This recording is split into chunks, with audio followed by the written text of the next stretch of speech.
तो चलिए आज बात करते हैं बिहार के राजगीर की। यहाँ कुछ ऐसा बन रहा है जो शायद हमने पहले कभी नहीं देखा। भारत का सबसे अनोखा, सबसे हाईटेक जुरासिक पार्क।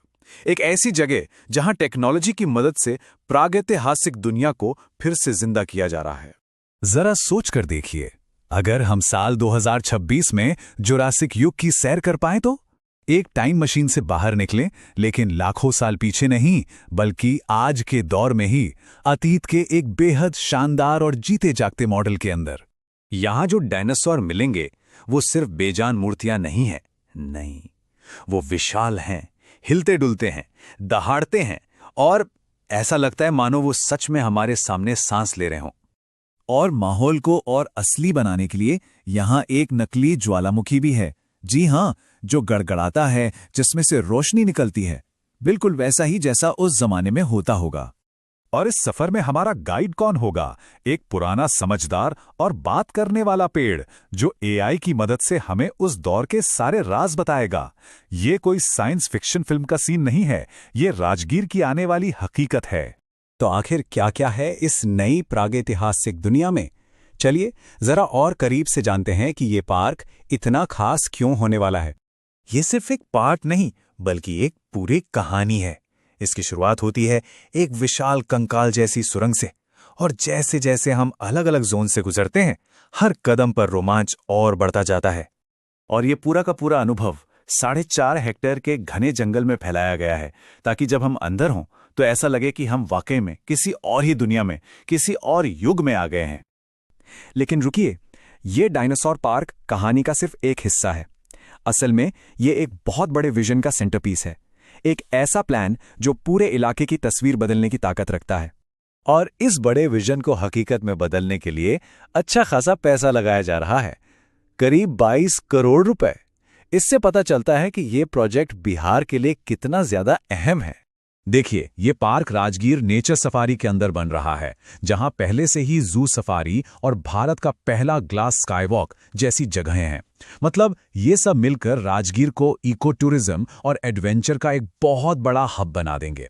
तो सवाल ये है कि इन पुराने जमाने के विशाल जानवरों को फिर से जिंदा कैसे किया जा रहा है? इसका राज एक खास टेक्नोलॉजी में छिपा है, जो पत्थर की मूर्तियों से कहीं कहीं आगे है। इस जादू को कहते हैं एनिमेट्रॉनिक्स। आसान भाषा में समझें तो ये रोबोट वाली कठपुतलियां हैं, जिन्हें असली जानवरों की तरह चलने फिरने और आवाज निकालने के लिए प्रोग्राम किया जाता है। और एक डायनासोर बनाने का तरीका भी बड़ा दिलचस्प है।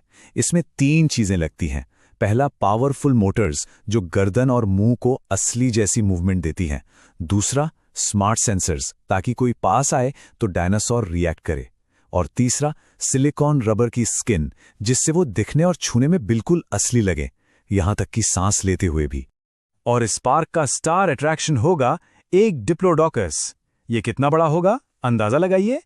15 मीटर लंबा और 7 मीटर ऊंचा, मतलब करीब करीब एक 2 मंजिला इमारत जितना ऊंचा। लेकिन ये पार्क सिर्फ डराने या हैरान करने के लिए नहीं है। इसे एक डबल मिशन के साथ बनाया गया है, मजा भी और ज्ञान भी। यहां एंटरटेनमेंट और एजुकेशन का एक कमाल का बैलेंस है। एक तरफ डायनो राइड्स और मस्ट सेल्फी पॉइंट्स हैं, तो दूसरी तरफ एक 3D थिएटर भी है। और हां, बच्चों के लिए खुदाई वाली जगह भी है, जहां वो एक दिन के लिए छोटे मोटे आर्कियोलॉजिस्ट बन सकते हैं। और इसका मकसद बिल्कुल साफ है, इस रोमांचक अनुभव के जरिए आने वाली पीढ़ी को हमारे ग्रह के इतिहास और बायोडायवर्सिटी के बारे में सिखाना।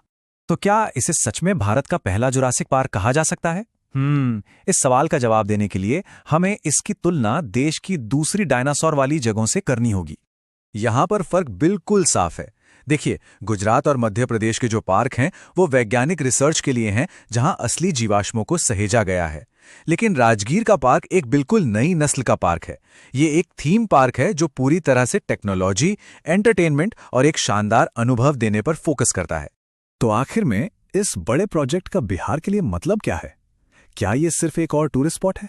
नहीं, ये उससे कहीं ज्यादा है। ये बिहार के लिए एक बहुत बड़ी रणनीतिक छलांग है। इसका मकसद सिर्फ टूरिज्म बढ़ाना नहीं है, बल्कि नौकरियां पैदा करना, बिहार को टेक्नोलॉजी के नक्शे पर लाना और राजगीर को एक ग्लोबल डेस्टिनेशन बनाना है।